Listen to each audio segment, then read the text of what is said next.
There's like Peyton Porter's a girl that's from down there that's great, and then the band Lula is another one that's really great from down there too. So it's nice. It's there, it's something in the water, It's great. Yeah, absolutely. Well, I'm really glad to have you here. We are back at day 2 of CMA Fest. Sorry, we're just kind of rolling into this. All right, let's go. Let's do it. You're ready for it. But we have a very special guest joining us. We have Alex Hall.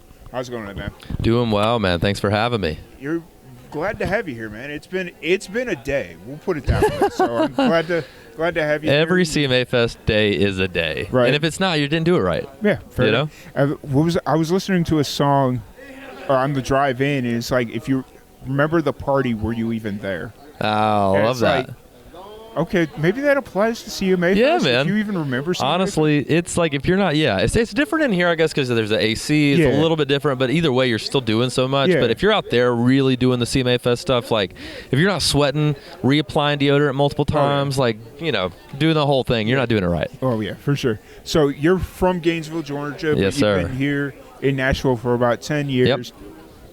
Did you start recording and releasing in Gainesville, or was that more once you got here to Nashville? I did some stuff like independently, when I just started. I wouldn't say that it was very good, but I did. I started putting stuff out when I was pretty young. I started playing in bars and clubs and stuff when I was about 15, and started touring around the Southeast. But I started making trips back and forth to Nashville pretty quickly.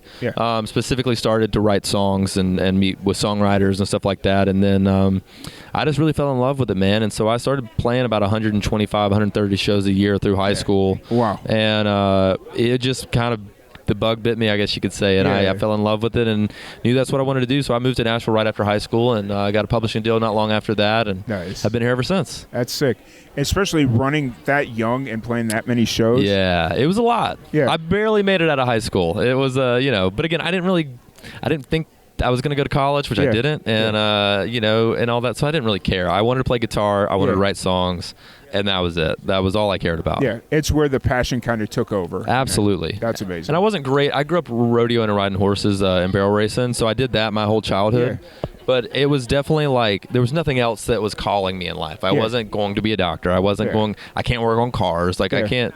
I play guitar pretty well. I write songs pretty well. I hope so. That's what called me. Yeah, my grandparents used to tell me you should become a preacher, and I'm like, nah, I'm good on that. That's amazing. I'll put people to sleep, maybe. Like if you want somebody to stand up there and put people to sleep. Honestly, that's part of church every once in a while. Right. Yeah. But so you're here in Nashville now. Where are you kind of at creatively? I feel like you're always working on something. Yeah. So where are you kind of at right now? Yeah, man. I made a little EP over the COVID pandemic called Six Strings. That was kind of an accident. We weren't supposed to make it. I was working on my full length record, Side Effects to Heart, really, and then the pandemic came along, and so it's a 6-song EP featuring 6 guitar players that are friends or heroes of mine, like Vince Gill, Brad Paisley, all those folks on it, which is awesome.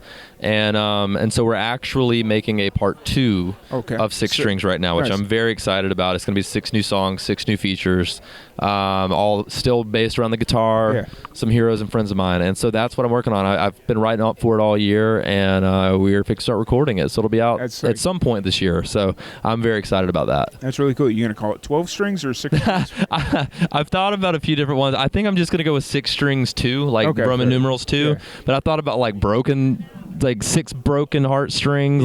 I've thought about a bunch of stupid ideas, but honestly, that would kind of like if they were all geared towards like breakup songs. I know that's what I was kind of thinking, but then I told a few people, they're like, "That's dumb," and so I was like, "Okay." So I think it's probably just going to be 6 strings 2, but we'll see. We'll see. Yeah, I like it, but if you get too deep into it, then it kind of runs into that now. Or remember the now compilation albums? Oh yeah, yep. Whereas like now, that's what I call music. Yeah, we're just gonna have like 6 strings 12. We'll just keep that'll be the 12 one. We'll just wait to the 12th version of it. It'll be great. Fair enough. No, that's really cool. I love that idea of bringing in like all different types of guitarists and featuring them on their track and kind of making it the album. Yeah, it's fun, man. I never really had thought about doing it until we made that EP, and it was such a fun thing because I obviously had written the songs. I don't really write the songs with a feature in mind. I just write them as my own song. But having somebody like Vince Gill or Brad Paisley or John Osborne from Brothers Osborne come in, or whoever it was on that one, they put their thumbprint on it, obviously. And so it's like you have your song that is your thing, but being able to have a friend or a hero's voice on it as well, it's really a fun thing and to collaborate in that way. So it's awesome. Yeah, absolutely. And you said you're kind of in the pre-production process? Pre-production, yeah. We're going to start recording, I'd say, the next month or so. So it's we're close to it. Are you hoping to have it out by the end of the year, or are you going to? Yeah, it'll be out this year for sure. It should definitely be coming out this year. I hope. Awesome. I hope. Well, I say that in mind, you never know. You but just never know how the music. That's the goal. That is the goal. It's one of those things you say this year, and then like the world melts down again. Exactly. Gosh, please, dear Lord, do not do that. No, I don't need another 2 years. No, absolutely not. Although I did really well working remotely, but yeah, I'm good. There was some pros and cons to it, you know. There was some pros and cons, but man, I would not want to do that again. No, never again. So, where are you at, kind of show wise right now? Are you playing pretty consistently? Are you at the moment? Not a lot. Doing CMA Fest this week. Obviously, got a show tonight, which I'm excited about, and such. But really, when I'm recording, for the most part, I try to just like shift gears. Yeah. So I'm really just going to be home for the next little bit, and recording and write. I'm always writing. I never really stop writing, but just really focusing on recording this EP and getting done with that. And so it'll be fun. So no shows at the moment, but I'm sure this fall they'll be coming back around once the record's done and such. Do you find that your work is a lot more? I don't want to say consistent, but like your work is. I don't know what the word is I want to use, but because better even sounds worse. But do you feel like your work is more successful when you primarily focus on that, or meaning instead of touring and recording? If you're having your focus on several different things, do you find that you're more satisfied? That's what do you find your work you're more satisfied with your work? I don't know, man. Honestly, I think it just depends on what it is that I'm doing. I definitely do better when I can prioritize, like really focusing my brain on one thing at a time. That's not how it always works, obviously, because the world happens, and you know I've got a little boy at home too, so there's always like the family life, and then writing, and then recording and touring and all the things. But I definitely prefer to have it where I'm like, okay, I'm writing now, I'm recording now, I'm going to play shows now, and doing it that way. But I just don't think that is practical for all times. Yes, I 100% agree. It's not practical, but when you can, it's the best. Yeah, absolutely. It's one of those things where right now it works. But like once you're like really in the thick of it, absolutely, you're gonna have to be out playing those shows. Absolutely, which is great because I do love it, and I think there's a magic to that as well because you can throw in a new song. Like tonight at our show that we're doing, I'm trying out a new song that I haven't played before that I'm wanting to put on this EP. So it's like I get to try that out and see how people like it. So that is a beauty of like touring and writing and stuff at the same time is you get to try stuff out. But on the flip side of it, I think you don't necessarily have the luxury of time. So you know, it's a pro and con to all of it. Yeah. For sure. And then outside of music, when you do get those like 2 seconds to yourself, decompression or whatever you want to call it, what do you like to get into? Man, a lot of it's definitely family time for me. Like I said, he'll be 3 in September, and married and all that. So like a lot of it's family time.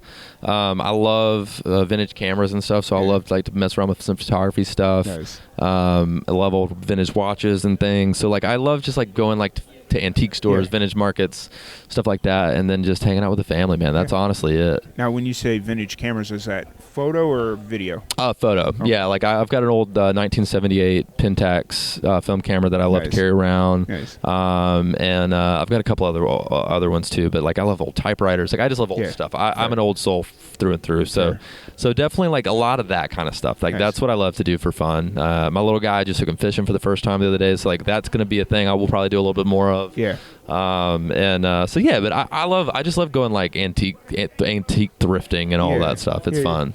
I tried to get into like digital or old vintage film cameras, like for a video camera. Yeah. And like that's just so freaking expensive. Like, it is. We filmed some stuff on the 8mm cameras and stuff, and it's so expensive. Yeah. But it's so cool though. Yeah. It looks awesome. Yeah. When I was in college, I did a film program when I was in college, and that was kind of the they had transitioned already, but they were still trying to teach the basics of like linear film. That's cool. And so I got to learn how to do linear film editing on 16mm and shoot on it. And it's like, that's a whole experience. I can only imagine. I mean, obviously that's how music used to be recorded and stuff too, but differently, but like still the same thing. And it's like, it's so scary because it's like also you mess up, it's gone. You know, it's like, that's it. There is no like, oh, I can just go Ctrl Alt, just whatever it does to get it back. You know, it's like, you can't do that with film. It's gone. I wish my dad still had his tape-to-tape stuff. He used to do like radio and stuff. Oh, cool. Like, in his earlier years, he did like a bunch of stuff, and I think he played the upright bass for a while, so he that's had a cool. bunch of like tape-to-tape recordings. Man, that's amazing. And I don't know where it's at now. I think he probably ended up like getting rid of them or something. That's the thing, man. It's like you don't think about it when it's like it's yours and you're in the moment of it, and it's not relevant anymore. So it's like you don't think about it. Now it's all so cool, and you wish you could have it. So it's such a funny thing that I actually my grandpa had an old Pentax camera he got in the 70s as well from Japan directly. He went over there, and my uncle recently gave it to me, and his like my grandpa's name is initialed into the bottom of it, like engraved into it. And I was like, I didn't know he had it, and it was like almost the exact camera that I have now too. So I have his and mine, and he found it like in the garage or something that he had for years. So it's like I have that now. That's cool. That's really cool. Yeah, but people don't think about it. It's like you don't think about that you might want it someday. Yeah, for sure. Know? I've definitely thrown some stuff away where it's like, I probably should have kept that. Absolutely. Everyone does it, but I'm definitely a little more conscious of it now that I'm like, one, have my own kid and stuff like that, but like I'm getting more into stuff that is tangible and you want to hold on to it. So it's like I'm definitely being a little more thoughtful about what goes into the trash or what goes to Goodwill or whatever it is, Absolutely. Because then you have some weird family that doesn't even know who you are. Like, man. They have access to all your stuff, and that sucks. Yeah. Nobody wants that. Right. So I do want to thank you for your time. Thanks, man. Chat with us. If anybody wants to check out your music, any of that fun stuff, where's the best place to find you? You can go to alexhall.com. My socials are all at Music by Alex Hall, so it's all there. But I'm sure quick Google or whatever you'll find it. But it's all over the interweb. Awesome. Yeah. Awesome. Well, Thanks for having me. Appreciate your time. Thank you everybody for tuning in, and we will catch you all later.